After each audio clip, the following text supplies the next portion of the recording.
go through the new EU staff data just out for nurses, and that's this report by the Nursing and Midwifery Council that has just come out from under embargo, and various press outlets are reporting about it. If you'll recall the one from September 2017, that's when it first flagged up that the number of EU nurses coming to the UK has dropped off and flatlined, and also the number of nurses leaving the UK has also shot up. So what we're seeing here in this report is a continuation of that trend.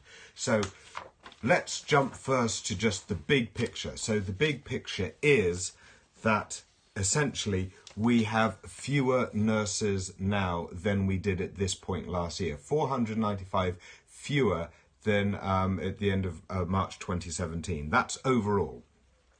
And this is remarkable because we've got about 40,000 nursing vacancies. In fact, the peak of our NHS nurse staff was in March 2016, just before Brexit. Now, what you're looking at now is over the last year, there has been a slight increase in UK origin nurses and non-EU origin nurses, but the number of EU nurses has dropped by a greater amount than both of those. And this is the horrific thing, because from 2013 to 2016, the number of EU nurses in our NHS nurse workforce was driving all the growth. It was increasing by 6,000 or 7,500 year on year. It was adding that growth, growing at about 30% every year. And so now, from increasing by 6,000, 7,000 every year, it's now dropping by nearly 3,000. And that puts strain on the overall system. So that means that when you've got all of these nursing gaps, and the one engine of your growth, the EU nurses, has now gone into decline, then that of course puts strain on all the others. And when there's nurse strain overall and worsening conditions in the NHS, then that of course encourages others to leave. So that's the overview. Now, if we jump back to what was reported last year, so I can show you the continuing trend, in September 2017, this graph got a lot of attention. And that is the number of new EU nurses joining the register just dropped right off. And that was partly because of Brexit and partly because of the English language test that came in immediately after Brexit. However, those EU nurses already in the system here did not have to do the English language test. And what you can see from this graph is that they, that's the top line here, their leaving rate shot up by 67% at the time. So they already had a slightly higher leaving rate because a lot of EU nurses come over here to train for a few years and go back. It's all part of this brain circulation that's so beneficial for us. But then you add in Brexit and they're just less likely to settle here and more likely to go back. So how have those two trends continued from that time? I've marked it out here. So what we had last time is that increase that then after Brexit sort of dipped. The numbers are slightly different because the 6 month windows have shifted. But that drop has gone absolutely precipitous. And so we really have flatlined in terms of number of EU nurses coming into the NHS. And in terms of those already here leaving, what we had before is we had kind of like that uptick in rate, which has now continued and gotten more dramatic. So the leaving rate is accelerating.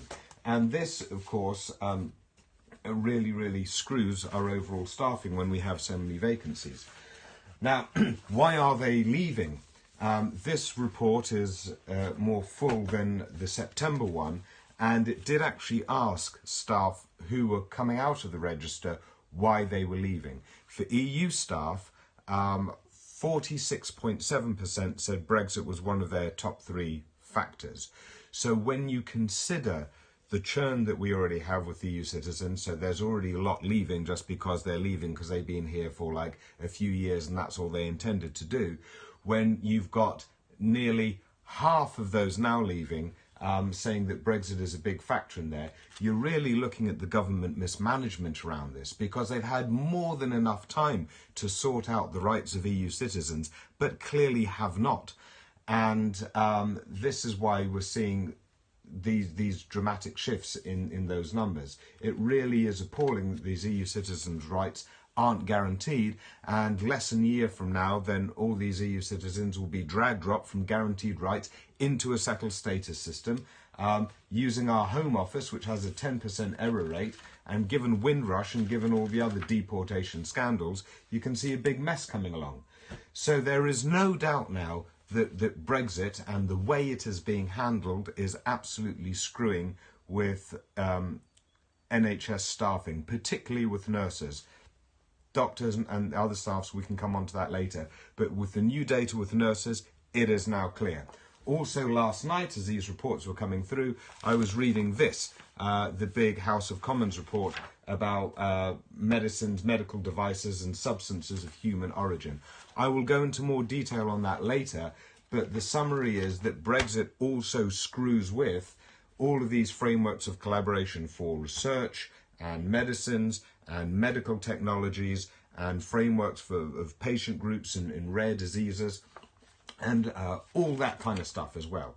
So there can be no doubt at this stage that Brexit is actually hurting our NHS. It is hurting the staffing, as you've just seen. It is hurting the finances, because just the fall in pound increases costs when we are paying for treatment of UK citizens abroad. It's increasing costs when we're buying in medical devices and drugs and supplies and treatments into the NHS from elsewhere around the world. And also in terms of our frameworks of collaboration, this report was unequivocal in that everyone was saying we have to align with the EU in order to preserve the productive frameworks that we work in at the moment. And there's already people spending money on contingency planning because of Brexit, and spending the money on that rather than on developing new medicines. So Brexit is a colossal waste for our NHS and healthcare.